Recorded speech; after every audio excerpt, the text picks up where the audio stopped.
Assalamualaikum warahmatullahi wabarakatuh.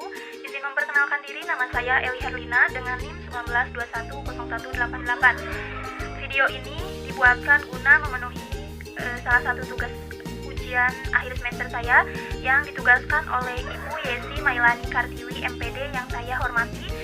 Nah, di video kali ini saya akan mencoba mengaplikasikan atau mencontohkan bagaimana sih model atau metode pembelajaran abad 21 yang berhubungan dengan ICT. Nah, sebelum lanjut ke pembahasan materi, sebetulnya pada pembahasan kali ini mengenai pembelajaran abad 21 yang berhubungan dengan ICT. Itu belajar bisa di mana saja, kapan saja, dan dengan siapa.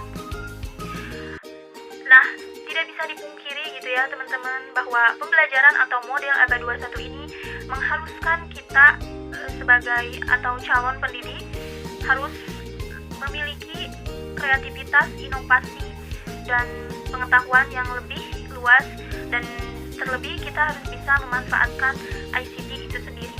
Nah, adapun manfaatnya yaitu diantaranya untuk memotivasi peserta didik sekaligus menjadi tantangan bagi guru dan dosen untuk mempelajari pengetahuan baru dengan memanfaatkan unsur teknologi informasi dengan pola bimbingan langsung dari guru tersebut. Nah, dalam hal ini diharapkan guru dan dosen dapat memanfaatkan internet atau ponsel sebagai media berwawasan literasi digital dalam upaya untuk mengawasi terbangunnya generasi emas tahun 2045 sebagai ciri setiap pembelajaran di Indonesia untuk memiliki keterampilan di abad 21. Oke, langsung saja ya teman-teman. Selanjutnya kita akan membahas materinya. Disimak ya teman-teman. Nah, langsung saja ya teman-teman. Ini materi yang saya ambil yaitu tentang teks prosedur kelas 11 SMA. Nah, di sini bisa dilihat ya di layar teman-teman semua. Yang pertama di sini ada pengertian teks prosedur. Apa sih teks prosedur itu? Oke, jadi secara umum teks prosedur itu merupakan langkah-langkah suatu aktivitas atau kegiatan untuk menyelesaikan suatu pekerjaan. Nah, teks prosedur ini dibutuhkan sebagai panduan bagi seseorang dalam membuat atau untuk menyusun sesuatu. Dalam artian, teks prosedur ini sebuah teks yang menyajikan langkah-langkah kegiatan atau berbagai tahapan untuk melakukan atau menghasilkan sesuatu dengan langkah yang terstruktur. Misalnya kita contohnya akan membuat nasi goreng. Nah, nasi goreng ini pastikan memerlukan atau membutuhkan langkah-langkah tersendiri. Bagaimana sih prosesnya? Nah, selanjutnya di sini ada struktur teks prosedur. Apa aja sih teks prosedur strukturnya? Nah, yang pertama di sini ada tujuan. Nah, di awal penulis biasanya memberikan penjelasan terkait tujuan dalam penyusunan teks prosedur ini. Hal ini juga bisa menginformasikan hasil akhir yang akan dicapai. Jadi apa nih tujuannya kita membuat sesuatu tersebut. Nah, yang kedua ada material. Material merupakan hal-hal apa saja yang perlu dipersiapkan dan yang dibutuhkan dalam pelaksanaan atau pembuatan kegiatan tersebut. Nah, pada bagian ini berisi tentang informasi, alat, bahan yang dibutuhkan dalam pelaksanaan kegiatan. Jadi tadi setelah tujuan beranjak ke material, apa aja sih yang dibutuhkan ketika kita ingin membuat sesuatu. Nah, yang ketiga di sini ada langkah-langkahnya.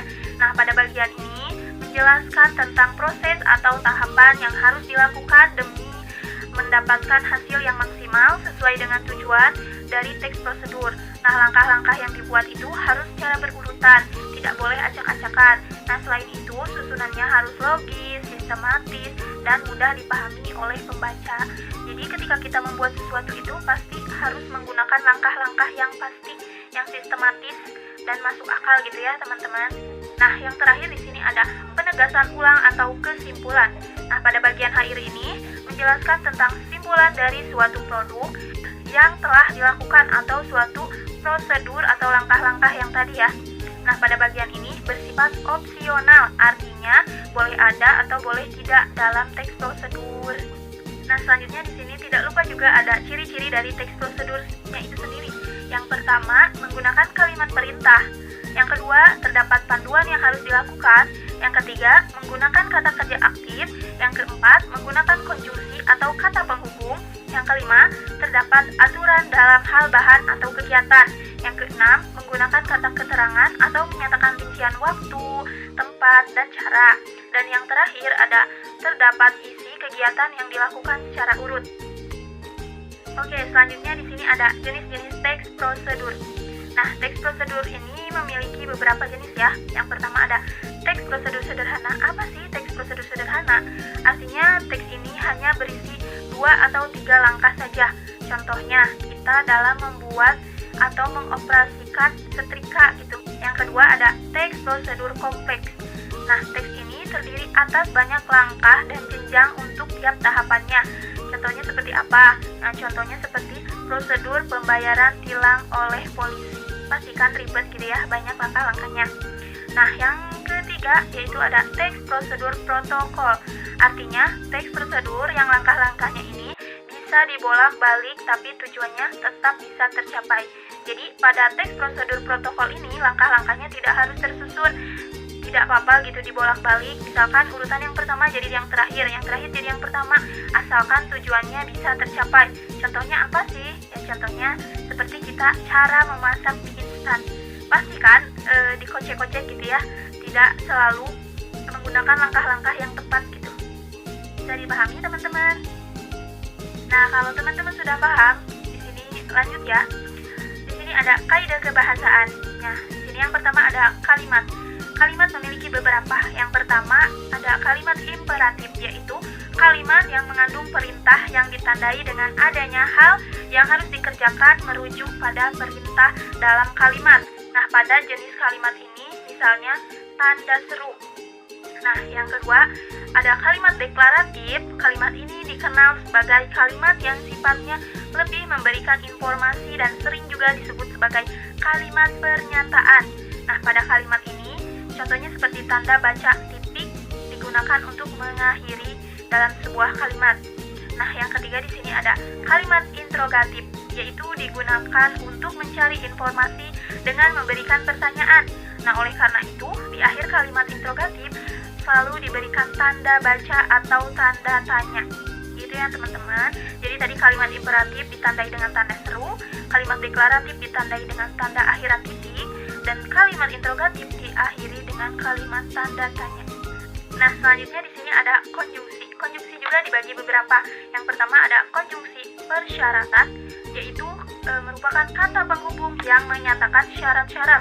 Contohnya seperti jika, bila, andai, kalau, asalkan. Nah, yang kedua di sini ada konjungsi temporal, atau jenis ini sifatnya merupakan kata penghubung yang menandai urutan waktu. Contohnya seperti lalu, kemudian, selanjutnya, setelahnya. Seperti itu ya teman-teman. Nah, yang ketiga di sini ada numeralia. Apa sih numeralia itu? Nah, numeralia merupakan kata bilangan yang digunakan untuk mengurutkan langkah-langkah dalam teks prosedur. Misalkan pertama, kedua, ketiga, keempat, dan seterusnya. Nah, yang keempat di sini ada pronomina. Pronomina atau kata ganti digunakan untuk menggantikan orang atau benda. Nah, yang pertama ada pronomina penunjuk. Nah, kata ganti ini untuk menggantikan benda. Contohnya ini, itu, tersebut. Gitu. Yang kedua ada pronomina persona. Nah, kata ganti ini untuk menggantikan orang. Jadi pada pronomina persona bagi kata ganti untuk orang tunggal. Jadi contohnya Anda, saya, kamu. Nah, sedangkan untuk orang jamak contohnya kita, kalian, dan lain sebagainya.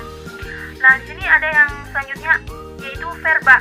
Verba juga dibagi menjadi 2. Yang pertama ada verba material, yaitu kata kerja berimbuhan yang mengacu pada sebuah tindakan atau perbuatan yang dilakukan secara fisik.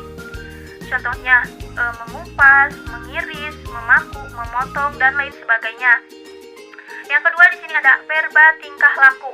Nah, kata kerja yang ditujukan lewat ungkapan. Verba ini juga dipahami sebagai kata kerja yang tidak tampak aktivitasnya. Nah, contohnya seperti menyukai, berpikir, menyetujui. Nah, contoh tersebut menyukai, berpikir, dan menyetujui itu kan pasti dilakukan atau ditunjukkan hanya saja lewat ungkapan. Nah, selanjutnya untuk lebih meyakinkan pemahaman teman-teman di sini saya akan memberikan salah satu contoh dari teks prosedur. Nah, di sini contohnya ada cara membuat paspor. Seperti itu ya teman-teman, sangat jelas gitu. dilihat dari contoh teks prosedur bagaimana cara membuat paspor, jelas sekali ya teman-teman, langkah dari pertama sampai akhir bagaimana kita langkah-langkah membuat paspor yang baik dan benar sangat jelas ya. Jadi kita sebagai seseorang yang akan membuat paspor gitu tidak akan kebingungan dengan adanya teks prosedur ini atau langkah-langkah yang jelas dan logis. Nah, barusan merupakan contoh teks prosedur yang tertulisnya ya teman-teman. Nah, di sini juga saya akan memberikan salah satu contoh video teks prosedur agar teman-teman lebih bisa memahami ya. Beda halnya kan dari teman-teman pasti ada yang mudah memahami teks dan ada juga yang mudah memahami video gitu caranya. Nah, dalam video yang akan saya tampilkan di sini ada teks prosedur cara membuat atau langkah-langkah membuat kue fudgy brownies. Oke, langsung saja ya akan saya tampilkan. Selamat menyaksikan. Halo teman-teman semua. Kali ini aku akan bagikan cara membuat fudgy brownies anti gagal. Bahan-bahannya 15 sendok makan tepung terigu, 200 gram dark coklat, 4 sendok makan coklat bubuk, 5 sendok makan minyak goreng, 24 sendok makan gula, 3 butir telur, 4 sendok makan margarin. Cara membuatnya, masukkan 5 sendok makan minyak goreng, kemudian masukkan 200 gram coklat batang, kemudian masukkan 4 sendok makan margarin, kemudian ditim hingga cair. Masukkan 15 sendok makan tepung terigu, 4 sendok makan coklat bubuk, kemudian diayak. Aduk rata hingga semua tercampur. Masukkan 3 butir telur. Masukkan 24 sendok makan gula pasir. Kemudian aduk hingga gula larut.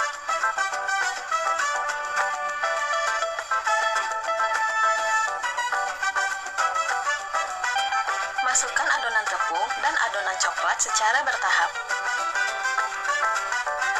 Kemudian diaduk-aduk hingga semua tercampur rata.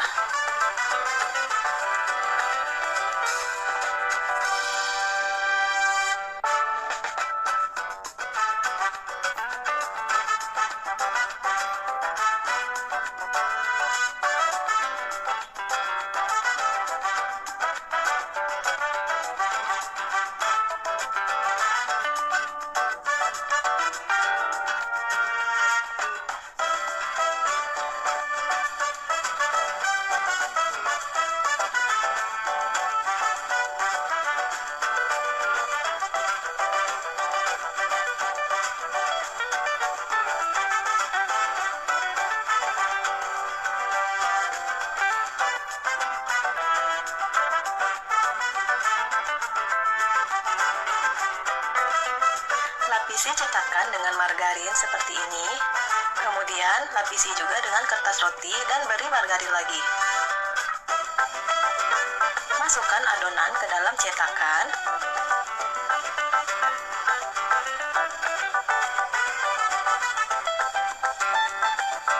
Kemudian ratakan adonan.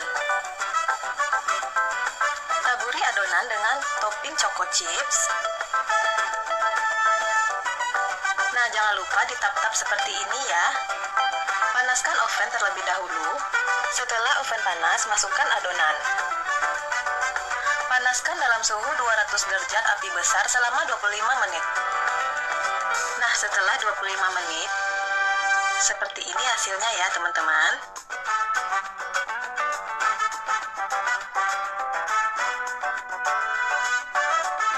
Kita keluarkan dari cetakan.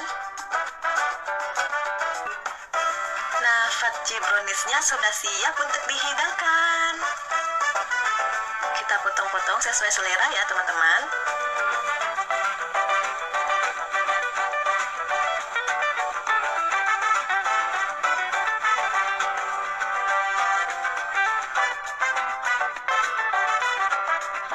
Rasanya enak banget, crunchy crunchy di luar dan lembut di dalam.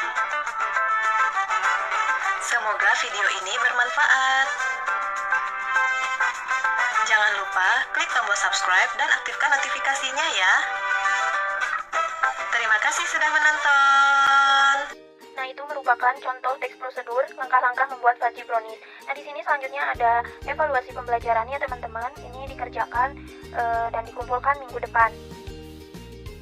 Bisa dilihat ya, teman-teman. Yang pertama, masuk dulu ke GC. Di situ tertera link GC-nya, dan yang kedua isi presensi sebagai kehadiran teman-teman, dan yang terakhir kalian isi petunjuk atau tugas yang telah saya berikan. Oke, sekian pemaparan atau penjelasan dari saya. Mohon maaf apabila banyak kekurangan, dan mudah-mudahan bisa bermanfaat untuk kalian semua. Wabillahi taufiq wal hidayah. Wassalamualaikum warahmatullahi wabarakatuh.